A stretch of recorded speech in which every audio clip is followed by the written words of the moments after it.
Well, once again, it's Friday. It's Friday, May 14th. The weekend is at us again. It's 10 p.m. Eastern. You know what time that is.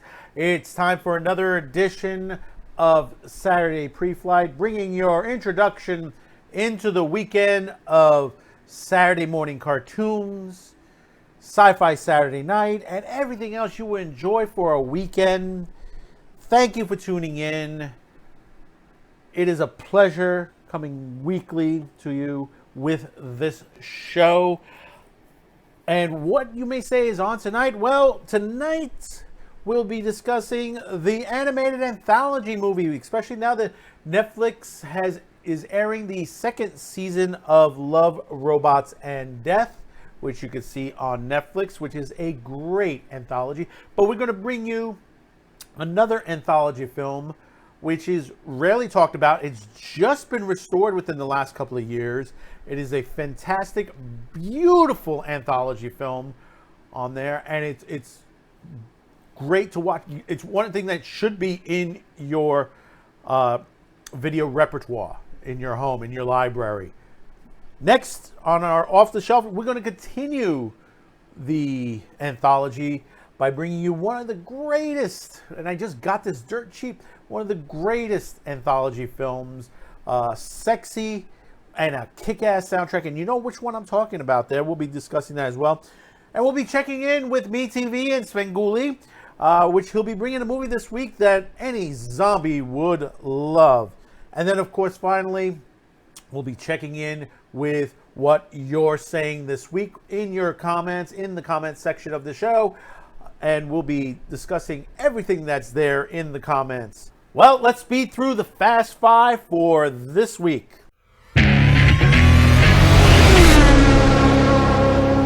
Well, I hope if I ever get fired ever again in a company, if I ever work for a company, I hope I'm able to still win awards. As we just found out this week, our favorite gal on the internet, Gina Carano, is being pushed for a supporting actress nomination in the Emmys for her role in The Mandalorian by Disney. Disney, the same company that supposedly called her behavior abhorred and unacceptable and let her go. I mean, this, and probably now bending on her knees for her to come back to the company after all the backlash they have gotten so far, which I hope she would not take that role again, concerning that of the people that are working there. Pablo Hidalgo, Kathleen Kennedy. Basically, you have a situation here where Disney is just literally in a public relations nightmare across the board, as we have had leak papers come out for training modules, for how to run the company, is basically as far as race baiting and all. This is just a nightmare for Disney. I mean, Disney's coming back and trying to tell people, no, it's nothing to see here. But meanwhile, they're just trying to cover their bases every way they can. Whereas, they kick off an actress that was fantastic. She's not the greatest actress in the world, but she was fun. She was nice.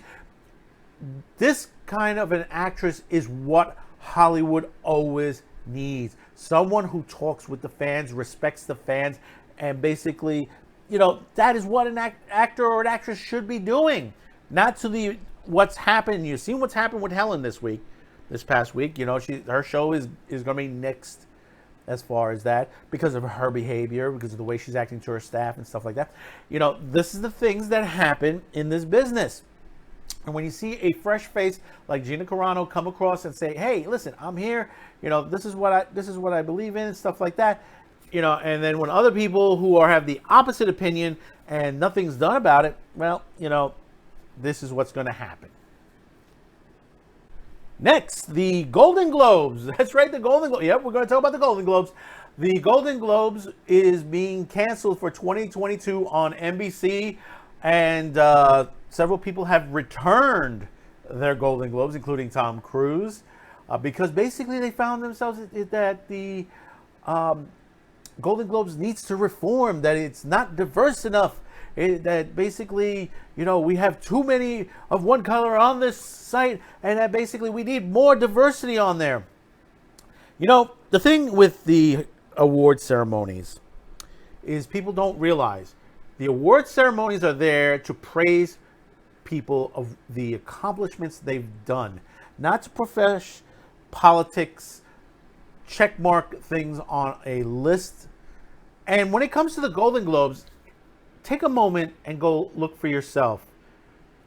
Of all the award ceremonies, as far as people that are on the committees, the Golden Globes is one of the most diverse. I mean, you have people from Puerto Rico, Dominican Republic, China, Russia, South Africa, parts of the Middle East. I mean, there's so many people there are over 50 countries that are in the Golden Globes from all over the world. People from all over the world. You can't get any more diverse than what the Golden Globes is right now. This is all just a shuck and jive to you to say, hey, listen, there's one particular group that's not represented. It is representative. You have to remember, when you create a product, you're not there because of your color. You're not there because of your sexuality. You're there because basically of the skill you put in. You are an artist. If you're in this business, you are an artist. Doesn't matter who you are. What matters is the product you put out. And that's what the award ceremony is. And what has happened in the last couple of years, you've seen this at the Grammys, the Golden Globes, the Emmys, the Oscars. You've seen the ratings tank. The Oscars knocked down to about 10 million viewers, where it used to be over 40 million viewers. Do you understand what a drop that is? I'm looking at the Oscars going to be gone in another year or two at this rate, because people are not tuning in, and those who do tune in said it's awful. It's awful what has happened. This is why Hollywood is failing. Next, Netflix, which we'll be talking about a lot tonight, they're going to be adapting Jolie Jones's Lady Killer comic onto the Netflix screen with Blake Lively and Diablo Cody, which, oh man, just Diablo Cody is just spelling trouble as it is. I mean, this is a great comic. It's by Dark Horse. It is I'm going to be surprised how they will put this on the screen, because this happens to be a very dark and bloody series. If you haven't seen this, it's literally about a housewife who lives a double life as housewife and an efficient assassin for a company. And basically, Cody is expected to write the script. No director has been announced yet. No date has really pretty much been announced. But do catch the comic. Comic happens to be very good. It's not for kids. Basically, this will be live action, and we'll be getting it sooner, maybe later. This week saw the release also of the Sony Venom 2 trailer with Woody Harrelson playing Carnage. Supposedly the date is supposed to be in September, but if you notice at the end of the trailer on this premiere trailer, that basically there is no date on there. All it says is coming soon. So there could be a change of date. It may be moved back in the scheduling, or it may be more closer into the summer. I mean, the expected date is supposed to be the end of the summer into the fall. The graphics look good. There are a little bit of issues here and there, but that, like I said, this is a trailer. It might not be fully edited yet. You know, we've been seeing trailers that are just slapped together like the Batman trailer has, where you have only 25 minutes of footage that you've shot. You're able to, you put a trailer together that looks like, so-so. And finally, the widow of George A. Romero has mentioned that basically she will be bringing his final script to the screen, the final zombie flick that he wrote before his death. Twilight of the Dead will be underway, and basically Suzanne Romero basically is developing the script with 3 screenwriters: Paolo Zetti, Joe Nader, and Robert Lucas. The the original treatment Joe Netter and Robert Lucas worked on. I mean, this is really big. Who's going to be majorly to direct this will be, Zack Snyder, maybe? I doubt that. But, Zack's got Army of the Dead coming out this month, which does look very good. But it's great to see that we're going to get another Romero movie. Even though also this month, the Lost Romero movie that basically has been remastered, restored, it was shown theatrically, will get a home on a platform this summer, as basically the amusement park will be airing on the Shudder platform. If you're not familiar with the amusement park, it is a short that Romero made years ago, I think for a church or something like that. And basically it's concerning about the horrors of getting old. And it's supposedly pretty good. It is a Romero. It's a very old film. And basically it's been unearthed and it's been restored to a fantastic look. So this is what we're going to expect from George Romero very soon. 2 films, not 1, but 2 films from the Romero family. So that's our Fast 5 for this week.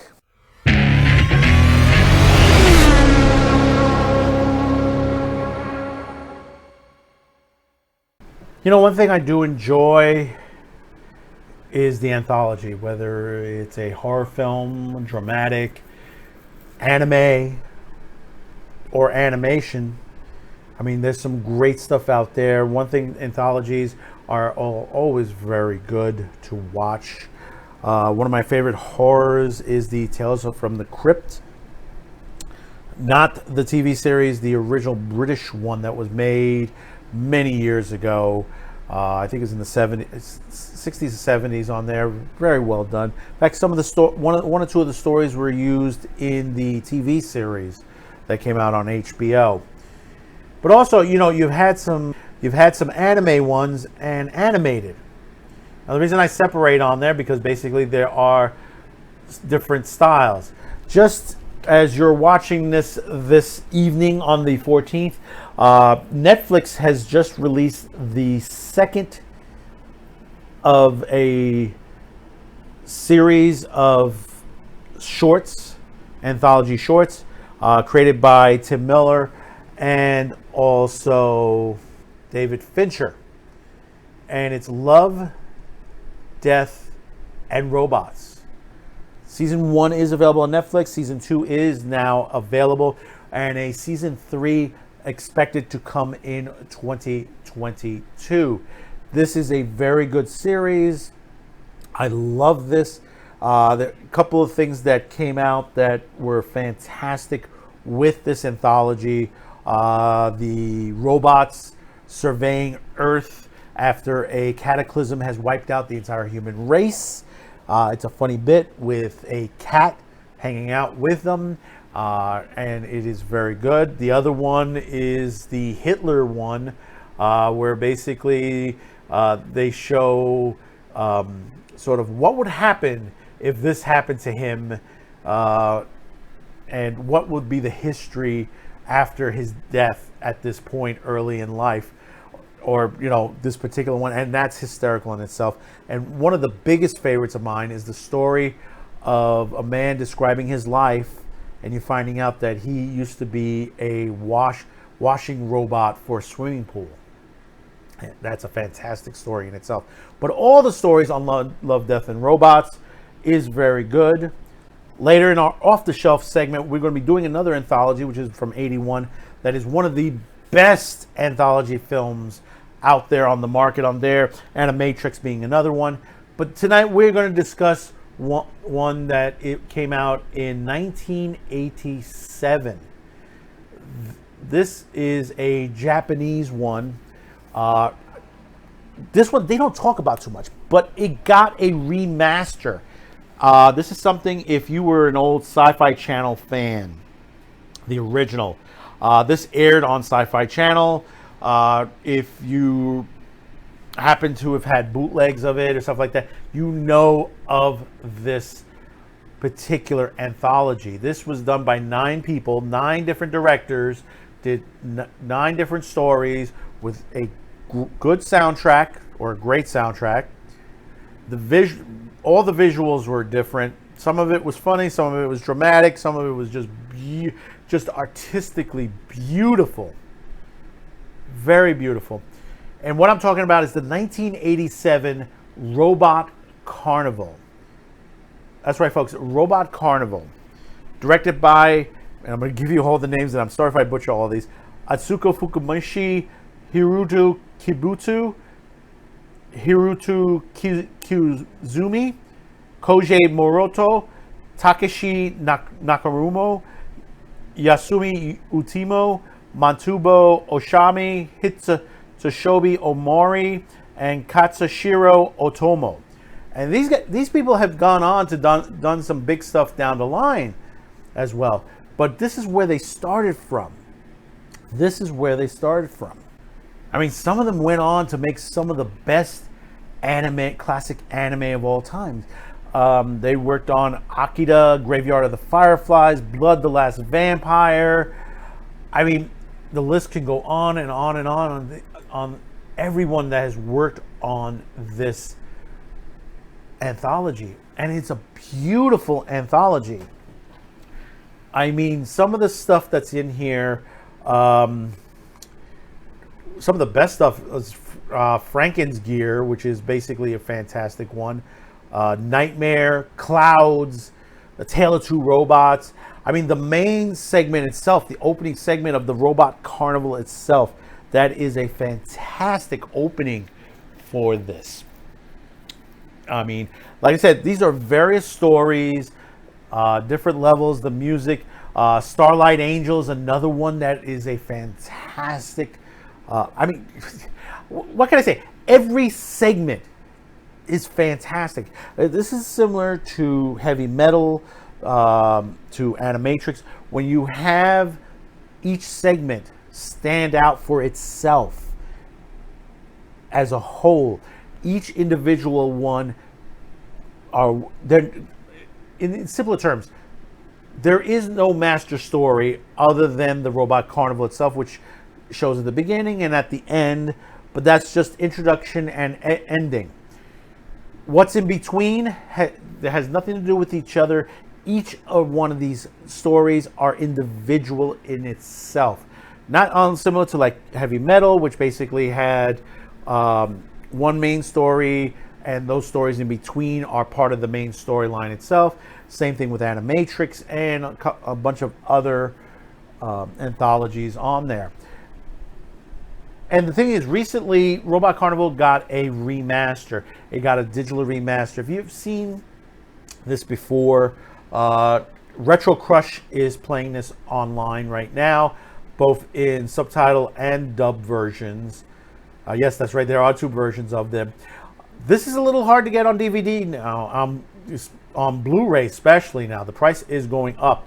It's at the $30 level right now, and it's increasing because I think the prints are going out very quickly, and I'm not certain if they're going to restore any of the prints afterwards, if they're going to come out with another consignment of this. So, I mean, I would advise get this as soon as you can before the price really goes up. But all in all, this is, I mean, the voices, I mean, this is what anime is. I mean, if you want to see what true anime, the look, the feel, you know, how it sounds, the story, this is one of those that you need to see. If you haven't caught this yet, I mean, it is so fantastic. And it should be on your list. It should be on your shelf. Like it's on my shelf right now. It should be there. And basically, if you haven't caught it, do catch it. If you don't have the chance to buy it yet, you know, you're a little short in the change. Retro Crush is free. It is a free anime channel that basically has anime. I think there's commercial breaks in there in between, but basically you get a whole selection of some great anime. You know, people complain and say we don't have great shows right now. We don't have great comic books, DC, Marvel, stuff like that. This is why manga is doing excellent. Light novels, anime is top on there right now. You got Demon Slayer #2 in the box office this past week. The only reason it's in #2, it was beaten out by Jason Statham and Guy Ritchie's new movie that just came out this past weekend. I think it may start to balance out, but it's making money. It is making money in this country. I mean, at this point, it's successful. It has been successful. This is going to tell theater owners what to buy in the future. You got to remember, Evangelion is in the background, and two other anime movies on there. You have a Dragon Ball movie coming out for next year, 2022. The previous one, Broly, did very well in the U.S. markets. I mean, not majorly like what Demon Slayer did, but it did very, very well. And, you know, we continue this on day in, day out, that, you know, we need stuff to watch. Like I said before, I encourage you to go out, get yourself a classic that you've never seen before, especially in anime. Anime, there's tons of stuff out there. There are decades worth of anime. There are decades worth of science fictions, dramas, comedies that you, the viewers, may have not seen. I know I have younger viewers on this show, and I encourage you to go. Don't catch this newer stuff. Forget this newer stuff that's been coming out lately. It's just pure junk. Every once in a while, they might have one movie that might be okay. For example, Love, Death, and Robots. I haven't seen season 2 yet. From what it looks like on season 1, if it's anything like season 1, it should do very well on Netflix. I mean, you have a samurai film that just came out recently on Netflix. Wasn't that great? Wasn't that great at all? You know, felt rushed. And that happens every once in a while in the anime business.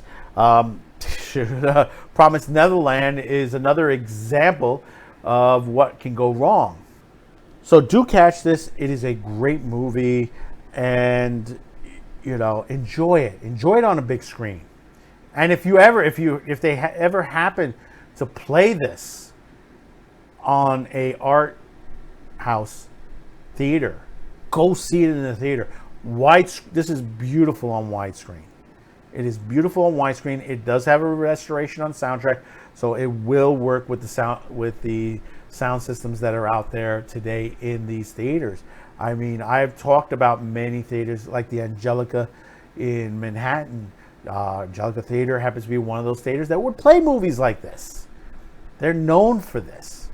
You know, support your art house theaters out there, because they're the ones who have been showing films that come from independent. I mean, the independent industry is rising once again. It happened before. It happened in the 80s, and now it's going to happen once again here in 2021. So speaking of my video, well, let's check out what's on my video shelf this week on our Off the Shelf segment.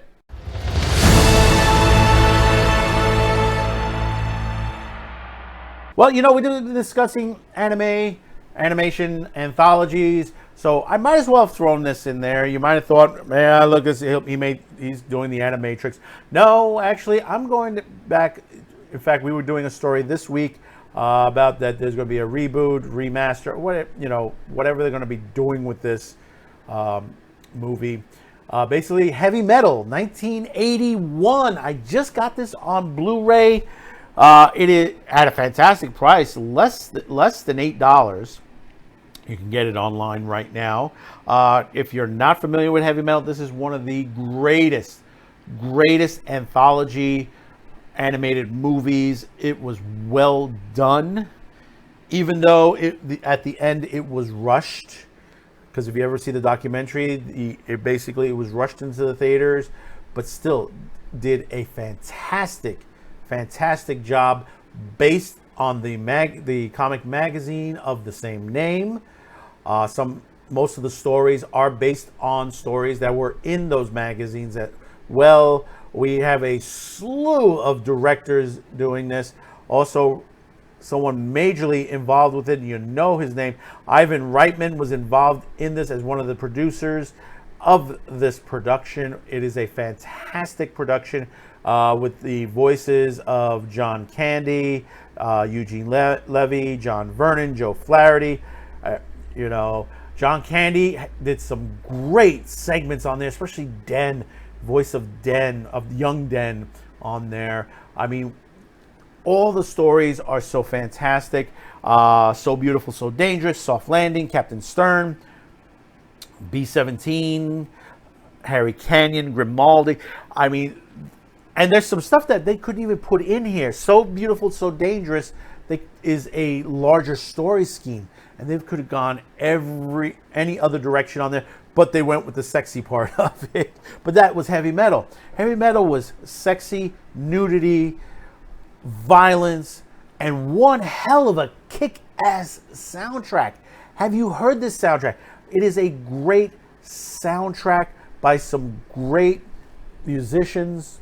You have the likes of Riggs, Blue Oyster Cult, Donald Fagen, Jerry Riggs, Stevie Nicks, Journey, Cheap Trick, Don Fiedler, Grand Funk Railroad, Cheap Trick, Nazareth, I mean, Trust, Sammy Hagar. I mean, there's so much. Black Sabbath, Devo. I mean, there's so much in this soundtrack. I recommend also getting the soundtrack on CD if you're able to grab this, because the sound is fantastic. And let me tell you something. It took a while for this movie to get put on video, because there was at the time period, most people didn't realize is that the music rights weren't secure. I mean, this stayed idle for quite some time until the rights were secured. Then it was remastered. I believe it was in the 90s on there. It was about 96. It was remastered, put back in the theaters. At the time, I think it was the 5.1 was just coming in on that. And the sound was excellent. People went to go see this afterwards. I mean, it grossed money. It did well. It did post for a sequel. The sequel was okay, not so great. Not to the look, the feel, the sound of a great anthology. In fact, the sequel wasn't an anthology. It was just one story. There are plans to reboot this, to redo this. I mean, I don't have any faith on the people working on the new version of this for several reasons. One, you're not going to get this look ever again, because basically, there was a lot of rotoscoping done on this, and there was some live action stuff in there because it was rushed at the end. If you've seen this movie, the ending explosion where the house explodes, it looks like it's real, and it was a model. They weren't able to rotoscope the model. They didn't have enough time because Reitman wanted to get the movie into theaters by August 9th, but they still had months of work to do. But they were able to accomplish this in that period of time and get the movie out, and it looks fantastic. Still to this day, it looks great. I mean, some people criticize it because of the sex appeal of it, the sex in it, the violence and stuff like that. But that's the adventure of it. I mean, if you've never picked up a heavy metal comic, pick it up. Pick the older stuff up, not the newer stuff, the older stuff. Some of the newer stuff is the older stuff.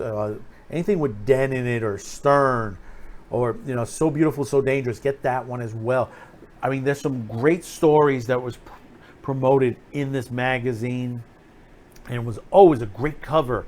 Every issue had a great cover to it. There was so much fun these guys had with this. And, most people said, well, these guys must have been smoking pots. Actually, believe it or not, they weren't. They weren't at all. But, people who've gone to see this movie, let's see, Puff Puff Pass, as you would say in the theaters. And this was playing at midnight screenings, similar to like the Rocky Horror Picture Show. And like I say, it took a while for it to get on video. It got on VHS, and people mocked that basically this movie would sell 1 million copies. And what happened? It sold 1 million copies. To this day, this is touted one of the best animated films of all time because everything worked. There were some errors in it, but the errors worked for its favor. The music soundtrack worked well. Both the metal, and also the standard soundtrack, the orchestra soundtrack to this. It worked. I mean, if you watch just Den alone, Den is just beautiful. The music is just beautifully done. And the same thing with So Beautiful, So Dangerous. I mean, it is just fantastic. And this is when you look back to Love, Robots, and Death.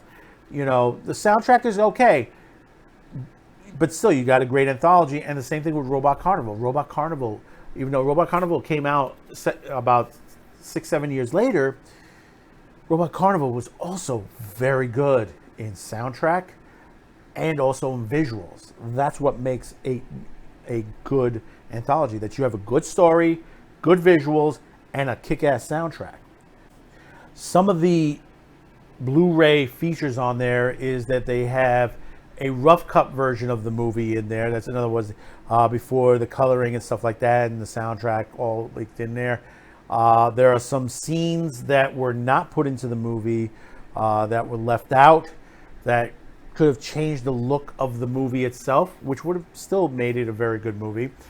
And then there's a complete documentary, small little mini documentary with the crew of the movie as they explain the details, the trials, tribulation, everything that they went through to promote and to create this masterpiece. And I call it a masterpiece. And it's a true masterpiece. It's very hard to get something like this again. People said, nah, this time period and stuff like that. Even the guys who did this movie, they said we can't do it in a political environment like this today. Bullshit. If you have the will, the way, the knowledge, you know, you can do this. You can do anything.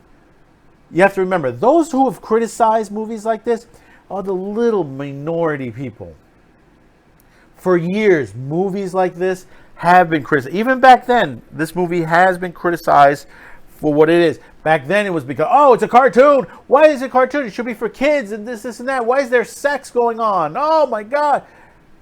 But it wasn't made for kids. It's R-rated. So is the magazine. You know, there's a joke in there from one of the creators. They said when he first got in the 70s the Heavy Metal magazine, the comic book store was reluctant to sell it to him because basically the robot had breasts, but it was robot breasts. And he was like, oh, okay. But, you know from a lot of the footage and stuff like that you've seen is that there is pure sex and there's nudity, but it's drawn in a beautiful way. Look, and I'll say this again, look at Den. All you got to do is look at the drawings of Den and how it's created. Yeah, there's a lot of nudity in there, but it's not drawn like a porno. It is drawn artistically, very well done when it comes to this. And this whole entire movie from back to forward. If you haven't seen it, just to give you a bit of it, it's concerning about a great darkness of evil coming to a little girl's home to kill her, but he decides to, as they say, throw out his plans and everything to her, show him how evil he is, how strong he is through stories from various places where his evil has touched. And that's what we get to see in this. A fantastic main story with anthology little stories in between. I mean, not knocking on Animatrix. I loved Animatrix. Animatrix was also very well done too as well. I mean, there's a slew out there. This is great. It's fantastic. I praise it every time. Get it on Blu-ray. It's beautiful on Blu-ray. The soundtrack is fantastic on Blu-ray, but also do buy the soundtrack. This is one thing that should be accompanied. This should be sold with the soundtrack, if anything. They should sell this as a pack. So that's our off-the-shelf segment. Do check Heavy Metal out. It's available straight across the board on all your streaming stores, from Amazon to Walmart, all the way up and down to eBay. Do get it, and it's, like I said, it's cheap. It's less than $8.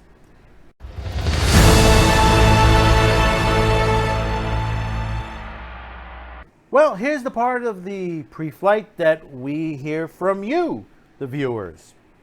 So we go check out your comments. Let's see what's on the comments this past week. Johnny Hernandez, thank you for commenting again and watching, Johnny.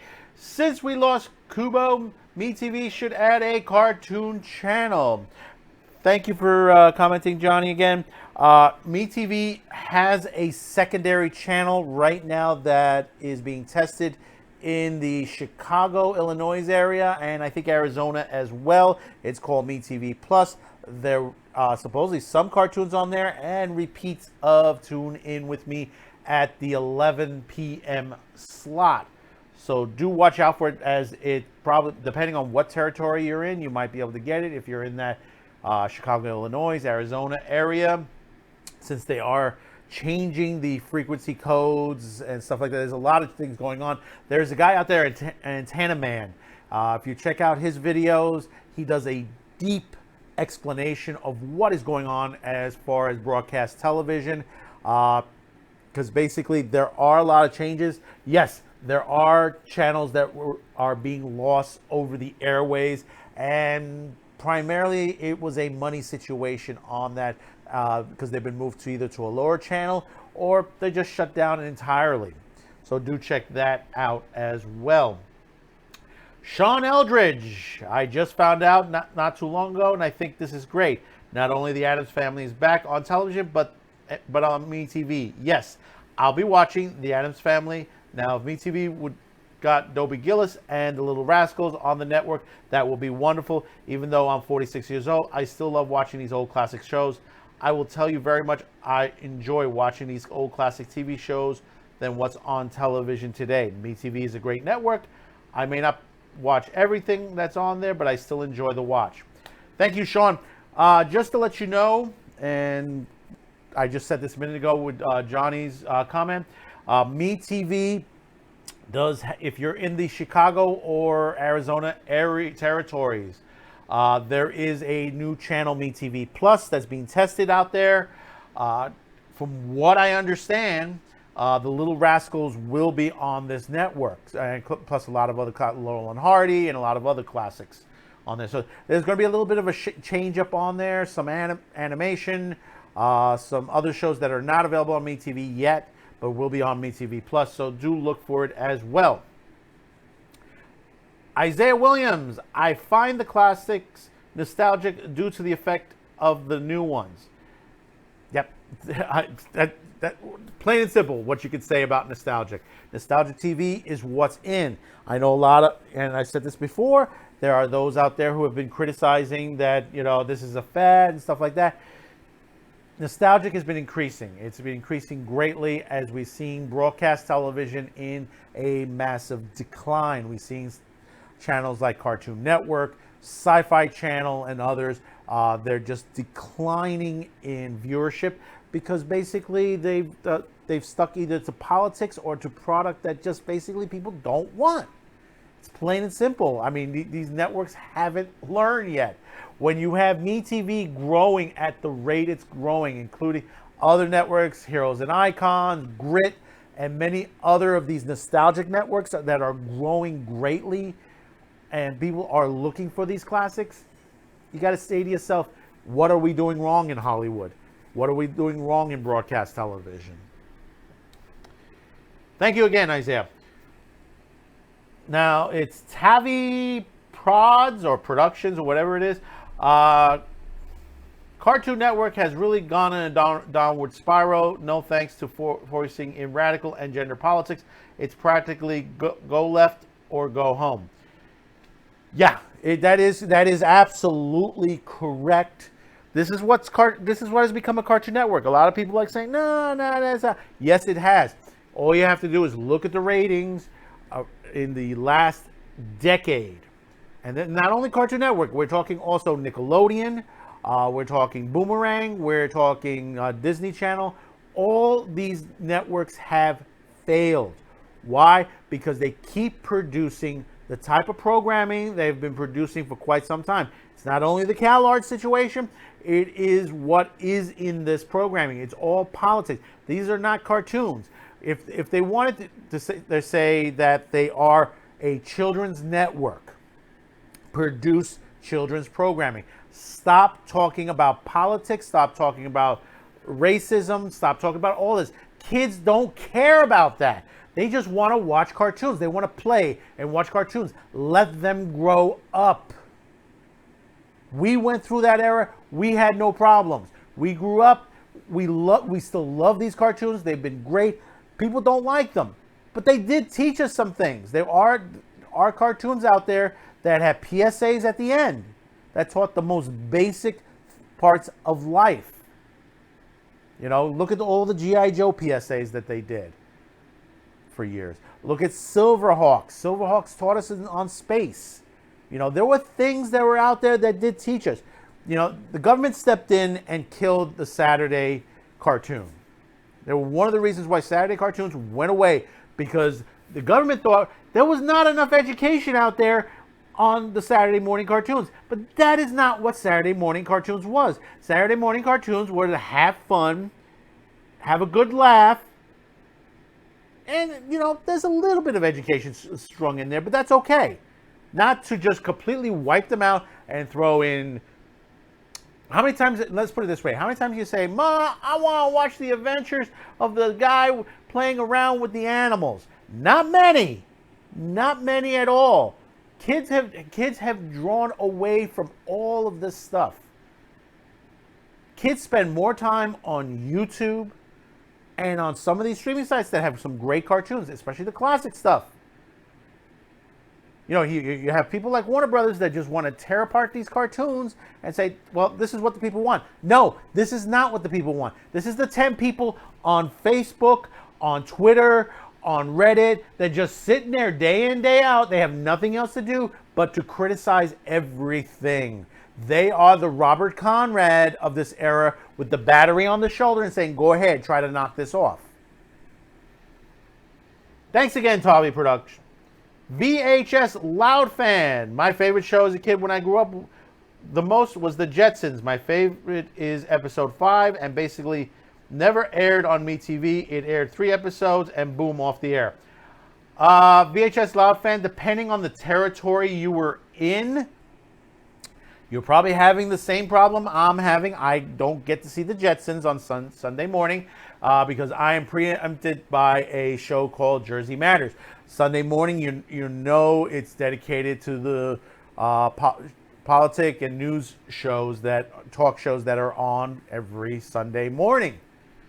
Unfortunately, you know, MeTV hasn't heard us yet, and I keep saying, MeTV, take a moment, move the Jetsons back about an hour or so, maybe earlier in the morning. You know, hey, listen, I understand you got Saved by the Bell fans in the very early morning period, but you could knock off one episode off on there and replace it with the Jetsons.